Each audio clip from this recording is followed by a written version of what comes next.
Assalamualaikum warahmatullahi wabarakatuh.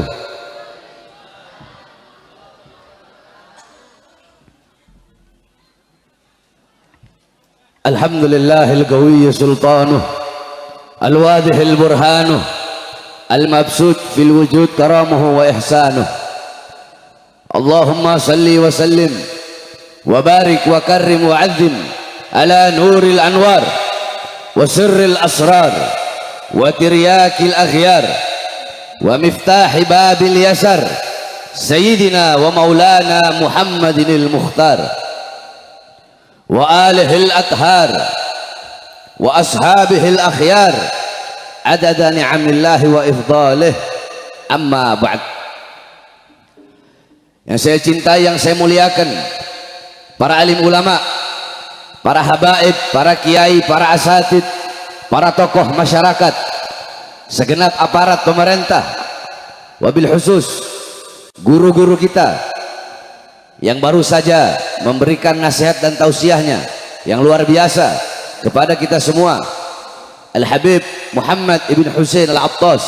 Kita doakan mudah-mudahan Allah panjangkan umur beliau, Allah sehatkan jasmani dan ruhani beliau, Allah permudah urusan dunia akhirat beliau, Allah perkuat langkahan kaki beliau di dalam berdakwah dan berjuang di jalan Allah subhanahu wa ta'ala. Yang saya cintai, yang saya muliakan, sahabat lama saya, yaitu penasehat majelis taklim Junudur Rasul. Ini beliau sahabat lama saya.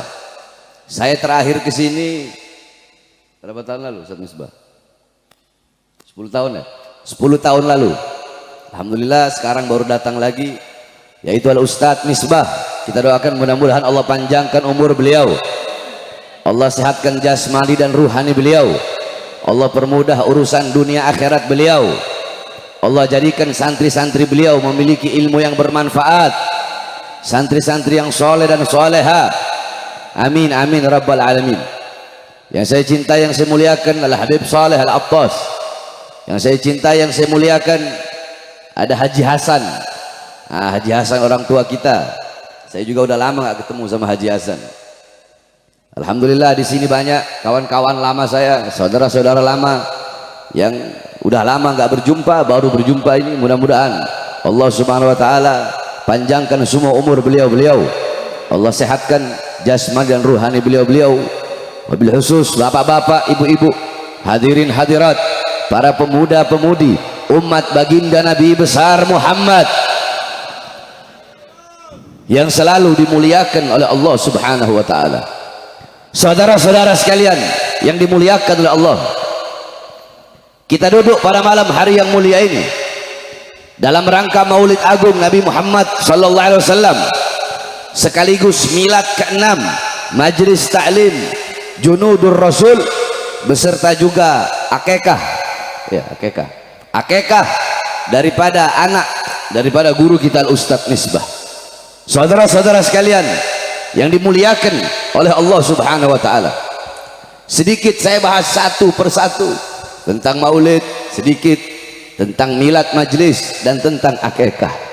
Hadirin sekalian yang dimuliakan oleh Allah, kita di Indonesia memiliki adah, memiliki kebiasaan, memiliki tradisi, yang dimana kebiasaan dan tradisi tersebut walaupun bukan bulan maulud, walaupun bukan bulan Rabiul Awal, walaupun bulan Rabiul Awal telah berlalu, tetapi di Indonesia, di masjid-masjid, di musola-musola, di madrasah-madrasah, di pondok-pondok pesantren, di majelis-majelis taklim, di majelis-majelis ilmu, di majelis-majelis zikir, di kampung-kampung, di desa-desa, di kota-kota, semua rata-rata walaupun bukan bulan maulid, walaupun bulan maulid sudah habis, tetapi kita masih tetap merayakan maulid Nabi besar Muhammad. Maka tidak heran dulu semasa hidupnya Abuya Al-Imam Ahlus Sunnah wal Jamaah As-Sayyid Al-Habib Muhammad ibn Alwi Al-Maliki Al-Hasani radhiyallahu anhu rahimahullah, beliau pernah berjumpa dengan Rasulullah sallallahu alaihi wasallam. Ketika beliau berjumpa dengan Rasulullah, di belakang Rasulullah ada sekelompok umat Di belakang Rasulullah ada sekelompok golongan yang dimana Abu Yamaliki bertanya, ya Rasulullah, siapa kelompok di belakangmu itu? Ya Rasulullah, siapa golongan di belakangmu itu? Ya Rasulullah, siapa umat yang ada di barisan belakangmu ya Rasulullah? Apa kata Rasulullah? Umat yang ada di belakangku ini, mereka adalah umat yang aku cintai, umat yang aku rindukan, umat yang aku banggakan, yaitu mereka umat Islam Indonesia. Saudara-saudara, tidak heran kita menjadi umat yang dicintai oleh Nabi Muhammad, menjadi umat yang dirindukan oleh Nabi Muhammad, sebab tidak ada satupun negara di dunia yang lebih banyak merayakan maulid Nabi besar Muhammad.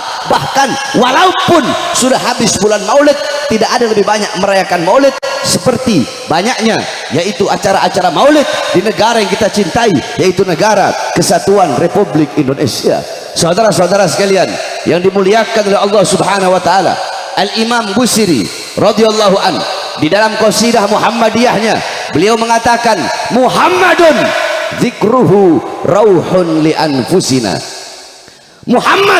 Muhammadun dzikruhu rauhun li anfusina.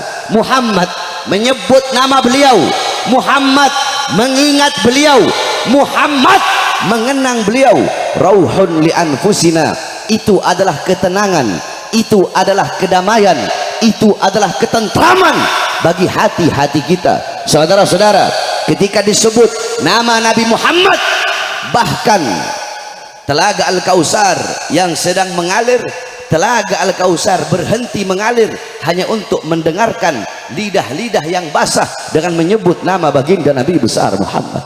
Muhammad menyebut namanya, ketentraman, kedamaian bagi jiwa-jiwa, bagi hati-hati kita. Saudara-saudara, jangankan menyebut nama Nabi Muhammad, dikatakan wa dzikrul idrusil gutuk ajla anil qalbis sada lisadiqin. Menyebut nama Al-Imamul Akbar Syamsis Syumus wa yuhyin nufus Al-Habib Abdullah ibn Abi Bakar Al-Idrus, menyebut nama beliau itu bisa menyejukkan hati, itu bisa menentramkan hati, itu bisa membaguskan hati lisadiqin, bagi orang-orang yang yakin, bagi orang-orang yang percaya.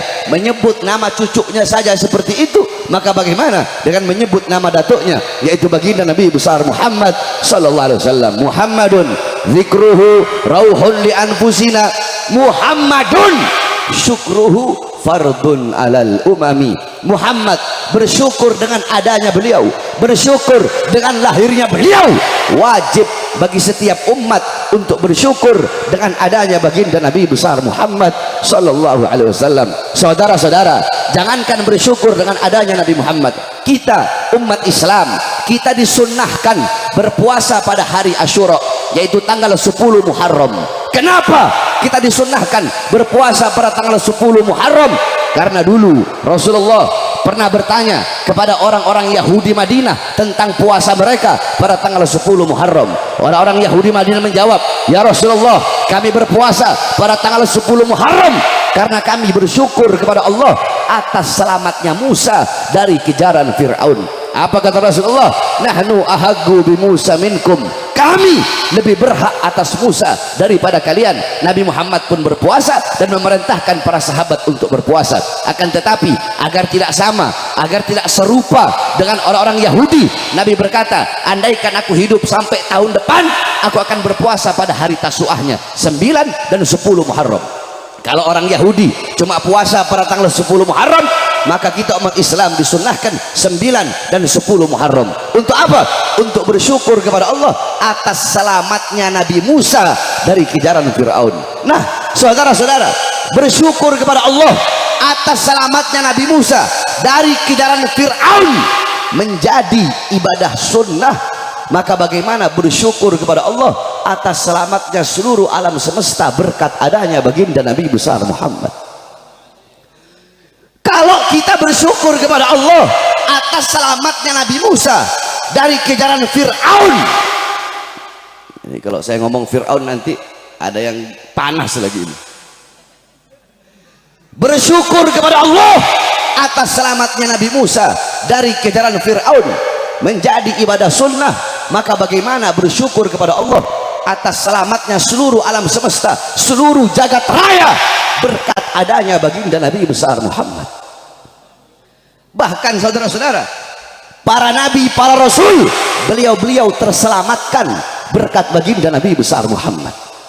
Nabi Allah Adam alaihissalam, Allah keluarkan dari sorga, Allah turunkan di India. Siti Hawa Allah turunkan di Jeddah. Iblis Allah turunkan di Basrah. 450 tahun Allah belum terima taubat Nabi Allah Adam, seorang nabi maksum, terampuni dari dosa. Tetapi para nabi dan para rasul tidak pernah merasa aman dari azab dan siksa Allah.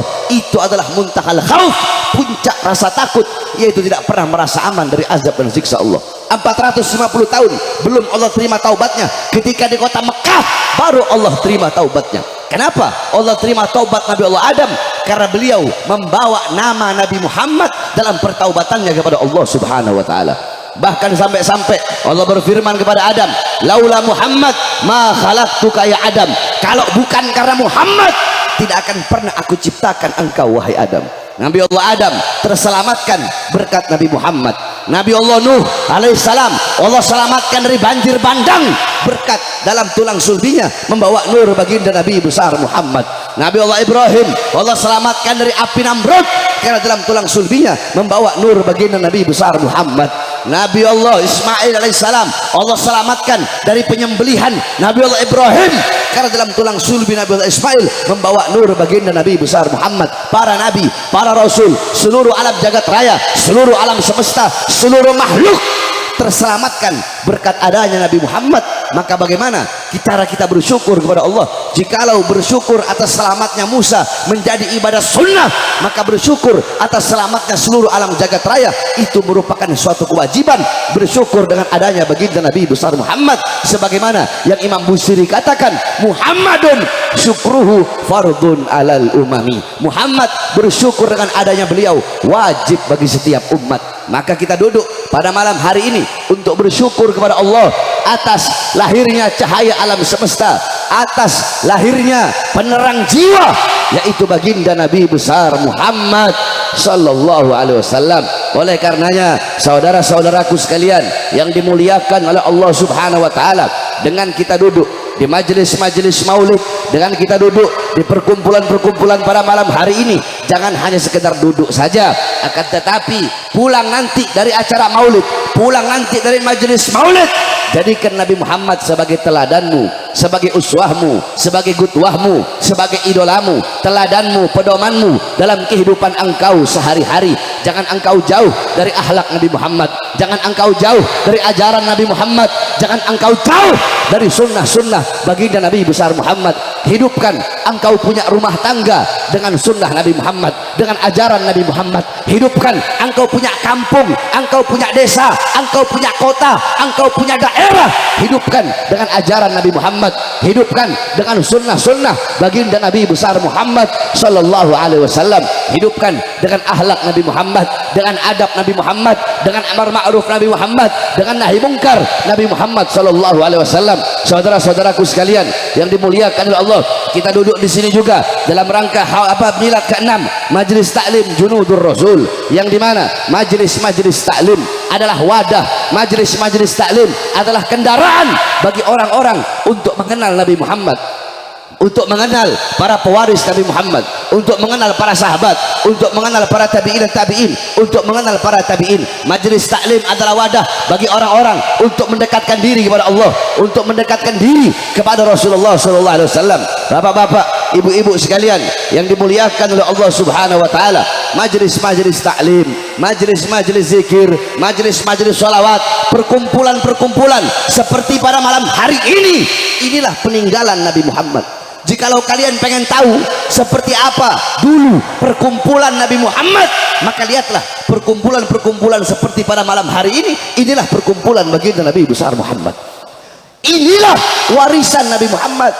Kalian bapak-bapak, ibu-ibu, yang tua, yang muda, yang kaya, yang miskin, yang pinter, yang bodoh, semuanya duduk di ini majelis. Semuanya duduk bareng-bareng di sini. Kalian untuk apa? Untuk mendapatkan warisan Nabi Muhammad.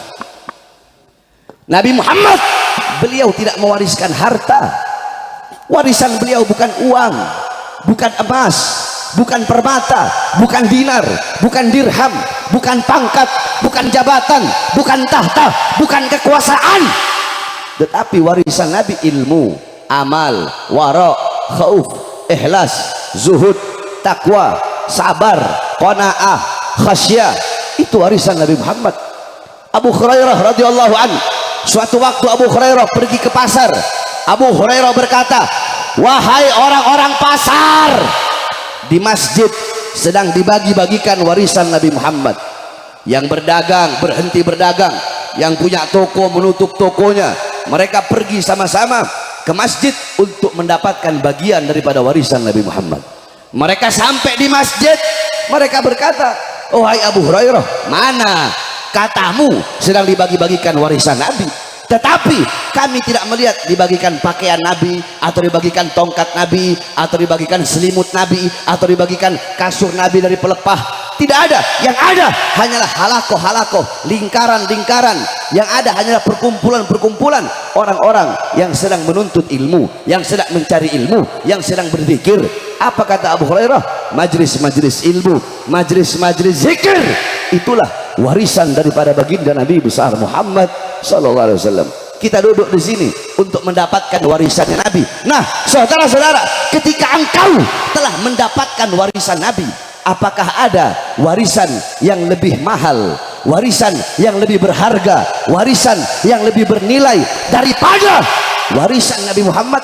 Tidak ada warisan yang lebih bermanfaat bagimu, yang lebih menyelamatkanmu dunia akhirat. Kalau warisan uang dari bapakmu, dari ibumu, dari kakekmu, dari nenekmu, warisan-warisan uang, warisan-warisan harta, itu bisa menyusahkan kehidupan dunia dan akhiratmu. Tetapi warisan Nabi Muhammad yang merupakan ilmu, itu adalah cahaya dalam kegelapanmu. Itu adalah ibarat mata. Jikalau engkau orang-orang yang buta, maka warisan Nabi adalah mata bagimu. Jikalau engkau ibarat orang-orang yang tuli, maka warisan Nabi itu adalah telinga bagimu. Jikalau engkau ibarat orang-orang yang bisu, maka warisan Nabi Muhammad itu adalah lidah bagimu. Tidak ada warisan, tidak ada peninggalan yang lebih barokah, yang lebih bermanfaat, yang lebih menyelamatkan engkau dunia dan akhirat, yang mensejahterakan engkau dunia akhirat, yang membuat engkau bahagia, senang dunia akhirat, selain daripada warisan baginda Nabi besar Muhammad. Saudara-saudara, jangan pernah siapapun meremehkan majelis-majelis ilmu seperti ini. Karpet yang kalian duduki, itu karpet tuh warna apa itu? Warna apa? Warna hijau, warna merah. Itu karpet paling harganya satu roll itu paling 700.000. Mana ada Anwar Alatos tukang karpet tuh, Anwar, paling 1 juta. Karpet yang kalian duduki di sisi Allah, di sisi Rasulullah, di sisi para aslafna soleh, karpet yang kalian duduki demi Allah, karpet yang kalian duduki lebih mulia, lebih agung, dan lebih utama daripada kursi yang diduduki oleh seorang presiden. Saudara-saudara, jangan pernah menganggap remeh majelis-majelis seperti ini. Bukankah Sayyidina Umar bin Khattab radhiyallahu anhu, apa kata beliau?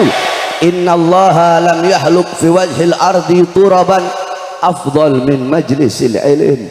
Sesungguhnya Allah tidak pernah menciptakan di muka bumi sejengkal tanah pun yang lebih mulia selain daripada tanah yang digunakan untuk mencari dan menuntut ilmunya Allah subhanahu wa ta'ala. Saudara-saudara, Rasulullah sallallahu alaihi wasallam, beliau sudah berwasiat kepada Abdullah bin Mas'ud. Apa wasiatnya Rasulullah? Ya Ibn Mas'ud, julusuka sa'atan fi majlisil ilm la tamassu qalaman wa la taktubu harfan khairul laka min itqi alfi raqabah. Wahai Ibn Mas'ud, engkau duduk di majlis ilmu, engkau duduk di majlis taklim sesaat, engkau duduk sebentar di majlis ilmu, la tamassu qalaman, engkau tidak memegang pena, engkau tidak memegang pulpen, engkau tidak memegang pensil, engkau tidak memegang alat tulis, wala taktubu harfan, engkau tidak menulis walaupun 1 huruf, cuma duduk saja di majelis ilmu. Itu lebih baik bagimu, itu lebih utama bagimu, itu lebih bagus bagimu daripada engkau memerdekakan 1000 orang budak.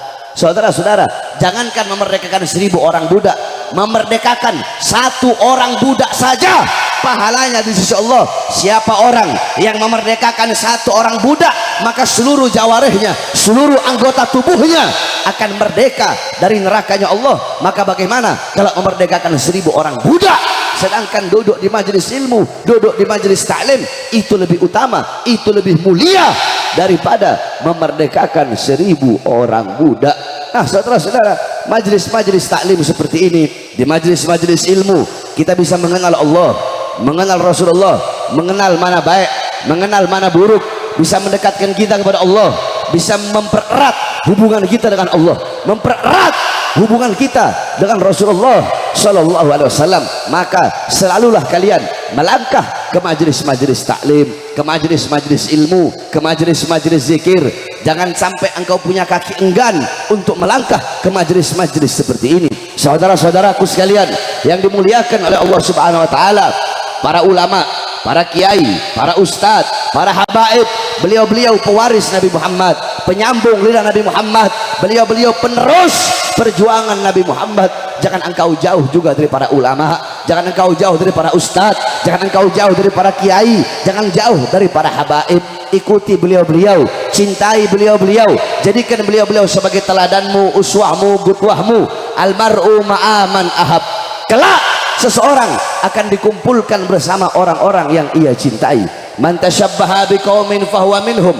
Barang siapa yang menyerupai suatu kaum, mengikuti suatu kaum, maka dia termasuk dengan kaum tersebut. Qala Imam Malik, Imam Malik berkata, muhibbal qaum yalhaq bil jamaah. Pecinta suatu kaum kelak di akhirat akan dikumpulkan bersama dengan kaum yang ia cintai. Al-Imam Ghazali gal, mahbubal mahbub mahbub wa muhibbal mahbub mahbub. Orang-orang yang dicintai oleh orang-orang yang dicintai oleh Allah, orang itu pun akan dicintai oleh Allah. Dan mencintai orang-orang yang dicintai oleh Allah, orang itu pun akan dicintai oleh Allah Subhanahu wa taala. Jangan jauh dari para ulama, dari para ustadz, dari para kiai, dari para habaib. Muliakan beliau-beliau, cintai beliau-beliau, muliakan para ulama, muliakan orang-orang soleh. Akrimul ulama fa innahum indallahil kurama. Muliakan para ulama karena beliau-beliau adalah golongan yang mulia, golongan-golongan yang agung di sisi Allah Subhanahu wa taala. Man akrama aliman faqad akramani, faman akramani faqad akramallah, faman akramallah fama'wahul jannah. Siapa orang memuliakan ulama, maka seakan-akan, maka sungguh dia telah memuliakanku. Barang siapa memuliakan orang alim, memuliakan para ustadz, memuliakan para kiai, seakan apa, maka sungguh dia telah memuliakan aku, kata Rasulullah. Barang siapa yang memuliakan aku, maka sungguh dia telah memuliakan Allah. Barang siapa yang memuliakan Allah, maka tempatnya adalah surganya Allah Subhanahu wa taala. Jangan sampai putus hubungan kita dengan para ulama. Rasulullah sudah mengatakan, apa kata Rasulullah? Kun aliman, hei sekalian umatku, jadilah kalian, jadilah engkau ulama, jadilah engkau orang yang berilmu, jadilah engkau orang yang faham agama. Habib, saya nggak bisa jadi ulama, nggak bisa jadi ulama. Kun muta'alliman, jadilah pencari ilmu, jadi penuntut ilmu, jadi santri. Kalau nggak bisa jadi ulama, jadi santri. Habib, saya nggak bisa jadi santri, udah tua. Habib, saya nggak bisa jadi santri, otak saya bebel, ilmu nggak masuk. Oh, nggak bisa jadi santri. Kun mustami'an, jadilah pendengar ilmu. Sebagaimana ibu-ibu, bapak-bapak, para pemuda-pemudi duduk pada malam hari ini untuk mendengarkan ilmu dari para ustadz, dari para kiai, dari para habaib. Ini adalah golongan-golongan yang ketiga. Jadi ulama nggak bisa, jadi santri nggak bisa, maka jadilah pendengar ilmu, pendengar nasihat, pendengar hikmah-hikmah para ulama, pendengar nasihat-nasihat para ulama. Pasang kuping baik-baik kalau duduk di majelis taklim, kalau duduk di majelis zikir, jaga mulut, jangan banyak ngomong. Kalau duduk di majelis ilmu, jangan ribut. Ini majelis taklim, ini majelis ilmu, bukan dangdut, bukan orkes. Ini majelis yang dimana hamba-hamba yang tampak, hamba-hamba yang terlihat bisa dihitung pakai jari, paling 1000 orang. Akan tetapi hamba-hamba yang tidak tampak, hamba-hamba yang tidak terlihat, tidak bisa dihitung. Siapa? Mereka para malaikat-malaikat Allah yang duduk di sini untuk duduk di majelis ilmu, untuk memohon ampun atas dosa-dosa orang-orang yang duduk di majelis ilmu. Ingat wasiat saya, kalau duduk di majelis taklim, kunci mulut, jangan berisik, jangan banyak ngomong, yang khusyuk. Sampai-sampai Syekh Abu Bakar bin Salim, ibu-ibu dengarkan apa kata Syekh Abu Bakar bin Salim, siapa orang yang banyak berbicara, siapa orang yang ribut, siapa orang yang banyak ngomong ketika sedang duduk di majelis ilmu, banyak ngomong, banyak bicara, banyak ribut, dikhawatirkan dia mati dalam keadaan su'ul khatimah. Jaga kita punya lidah. Saudara-saudara, Rasulullah berwasiat kepada Mu'az bin Jabal. Apa wasiat Rasulullah? Rasulullah berwasiat, wahai Mu'az bin Jabal, ittaqullah haitsuma kunta wa ainama kunta. Wahai Mu'az bin Jabal, bertakwalah engkau kepada Allah dimanapun engkau berada, kapanpun, dalam keadaan apapun, bertakwalah kepada Allah. Wahai Mu'az, jaga kau punya salat, karena salat tiang agama. Wahai Mu'az, berpuasalah engkau, karena puasa dapat membuka pintu-pintu kebaikan. Wahai Mu'az, sedekahkan engkau punya harta, karena bersedekah bisa menghapus dosa sebagaimana bara yang sedang menyala kemudian disiram dengan air. Akan tetapi dari semua wasiatku tadi, wahai Mu'az, ada satu yang paling penting, jaga engkau punya lidah wahai Mu'az. Sebab orang masuk ke dalam neraka laisa bi aidihim, orang masuk neraka bukan karena tangannya, orang masuk neraka bukan karena kakinya, orang masuk neraka karena lidahnya. Banyak orang masuk neraka itu karena lidah. Makanya Rasulullah SAW ketika beliau berdiri depan pintu neraka, Rasulullah menceritakan kepada para sahabat, wahai para sahabat, ketika aku berdiri depan pintu neraka, yang paling banyak aku lihat adalah perempuan dan orang-orang kaya. Pertanyaannya, kenapa perempuan yang paling banyak masuk neraka? Al-Imam An-Nawawi radhiyallahu an, beliau menjawab, jawabannya dua. Jawaban yang pertama, karena syariatnya perempuan jumlahnya lebih banyak daripada jumlah laki-laki, sehingga yang paling banyak juga masuk ke dalam neraka itu adalah perempuan. Perempuan sedikit masuk surga. Kenapa? Karena di surga, kata Imam Nawawi, Allah telah menyiapkan banyak para bidadari-bidadari. Bukan berarti sedikit juga, sedikit waktu di akhirat itu, sedikit di akhirat itu sangat banyak, saudara-saudara. Satu hari waktu di akhirat itu, satu hari aja waktu di akhirat sama dengan 500 tahun yang ada waktu kita di bumi. Satu hari akhirat. Jadi sedikitnya akhirat itu banyak. Nah, kenapa paling banyak masuk neraka? Itu adalah perempuan. Sengaja saya bahas ini karena di sini banyak para perempuan. Sebab, ayo ibu-ibu jawab ya. Yang suka yang paling banyak ghibah siapa? Perempuan laki-laki? Yang paling banyak gosip siapa? Yang suka paling banyak fitnah siapa? Perempuan. Perempuan bangun tidur belum makan udah gibahin tetangganya, udah ngomongin tetangganya, gosipin tetangganya, apa aja digosipin sama perempuan-perempuan zaman sekarang gitu. Ya, makanya jaga engkau punya lidah, sebab orang masuk neraka paling banyak dikarenakan lidahnya. Ibu-ibu, pakai cincin di jari kelingking itu hukumnya sunnah, di jari kelingking. Pertanyaannya, kenapa pakai cincin di jari kelingking itu hukumnya sunnah? Rasulullah SAW ketika beliau mau pakai cincin, ibu-ibu, ketika beliau mau meletakkan cincin di tangan suci beliau, si telunjuk berkata, ya Rasulullah, akulah yang paling pantas untuk dikenakan cincinmu, karena aku adalah isyarat tasyahud, aku isyarat la ilaha illallah. Ketika orang mengucapkan tahlil atau mengucapkan syahadat, pasti isyaratnya adalah aku. Jari tengah berkata, ya Rasulullah, aku yang paling panjang, aku yang paling tinggi dari semua jari, aku lebih berhak dan lebih pantas untuk dikenakan cincinmu ya Rasulullah.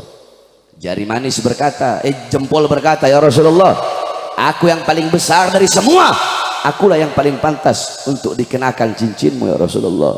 Jari manis berkata, ya Rasulullah, aku lebih besar dari kelingking, walaupun aku tidak lebih tinggi dari jari tengah, aku tidak lebih mulia dari jari telunjuk, aku tidak lebih besar dari jempol, tetapi setidaknya aku lebih besar dari jari kelingking.